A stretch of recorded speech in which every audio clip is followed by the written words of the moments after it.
नमस्कार। आज हम लोग बात करेंगे नदी के पुनर्यौवन में होने वाले या फिर कह सकते हैं नदी में पुनर्यौवन के कारण बनने वाली स्थलाकृतियों के बारे में। तो सबसे पहले हम लोग जानें कि नदी का पुनर्यौवन होता क्या है, या फिर उसको इंग्लिश में कहते हैं what is rejuvenation of the river. Rejuvenation of the river कहते हैं कि जब नदी अपने प्रथम, द्वितीय या तृतीय अवस्था से किसी भी कारण से फिर से अपने प्रथम अवस्था में आ जाती है, तब उसको हम लोग रिजुमिनेशन कहते हैं या फिर पुनर्यौवन करते हैं। फिर से देखेंगे कि नदी क्या करते हैं, प्रथम अवस्था में अपर्दन करती है, द्वितीय अवस्था में अपर्दन और निक्षेपण दोनों करती है, तृतीय अवस्था में केवल निक्षेपण करती है। तो इस स्थिति में क्या होगा, नदी को प्रथम अवस्था को हम लोग युवावस्था कहते हैं, द्वितीय अवस्था को प्रौढ़ावस्था कहते हैं, तृतीय अवस्था को हम लोग वृद्धावस्था कहते हैं। तो वृद्धावस्था और प्रौढ़ावस्था में यदि चल रही है और किसी भी अवरोध के कारण नदी फिर से प्रथम अवस्था में आ जाती है, इसका मतलब क्या है कि निक्षेपण के बदले में नदी फिर से अपर्दन करना शुरू कर देती है, तब उसको हम लोग नदी का पुनर्यौवन कहते हैं। उस स्थिति में जब नदी का पुनर्यौवन होता है तो नदी अपने पुराने स्थलाकृतियों के साथ साथ कुछ नए स्थलाकृतियों का निर्माण करता है, जिसे हम लोग पुनर्यौवन के कारण बनने वाले स्थलाकृतियों के नाम से जानते हैं। तो हम लोग आज बात करेंगे पुनर्यौवन से बनने वाली 4 स्थलाकृतियों के बारे में। पहला है निक पॉइंट, दूसरा है वैली इन वैली, तीसरा है इनसाइड मियांडर और चौथा है रिवर टेरेस।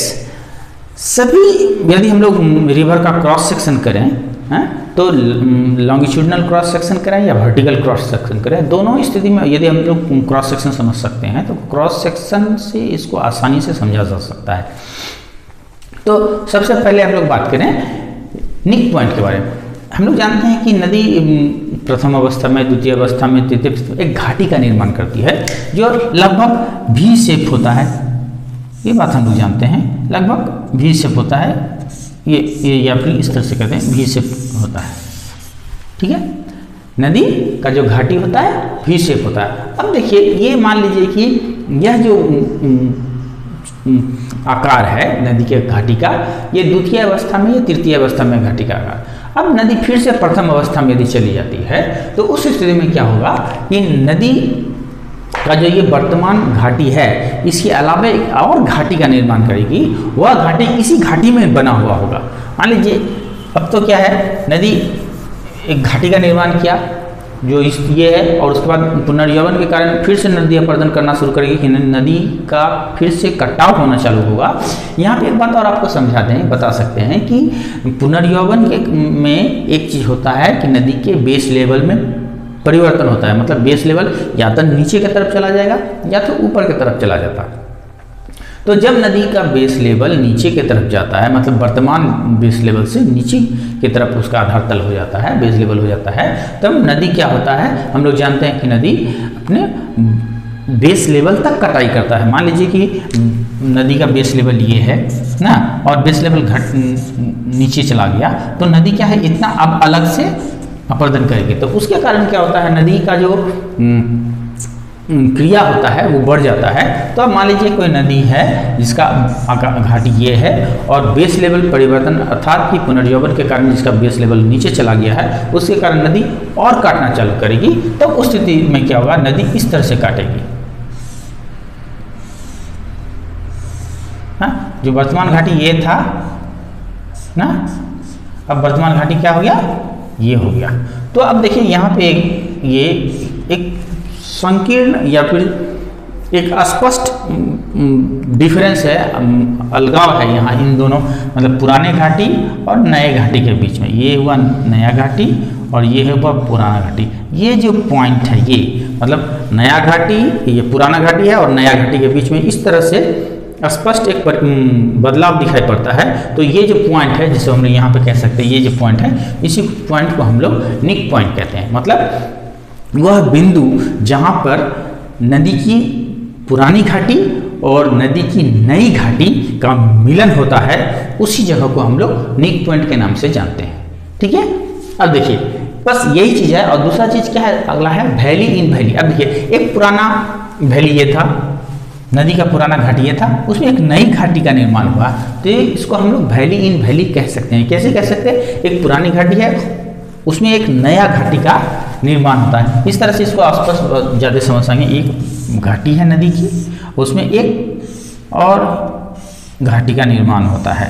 अब देखिए यहाँ से आपको समझ में आएगा ये नदी की घाटी है, उसमें एक नई घाटी का निर्माण होता है, तो इस घाटी को हम लोग वैली इन वैली कहते हैं, मतलब घाटी में घाटी कहते हैं।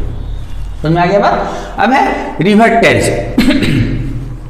रिवर टेरेस क्या होता है कि ये पूरा नदी है, नदी में क्या होता है, ये जो है ये एक दिखाई पड़ता है नदी के ऊपर, छत की तरह से दिखाई पड़ता है, तो उसको हम लोग रिवर टेरेस के नाम से जानते हैं।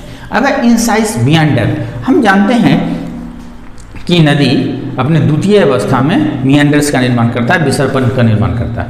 अब क्या होता है, जब नदी का पुनर्यौवन होता है उस स्थिति में वैली इन वैली बनाया, वैली इन वैली लंबी दूरी तक जाएगी, मियांडर्स के मतलब नदी के साथ साथ वैली इन वैली का निर्माण होगा।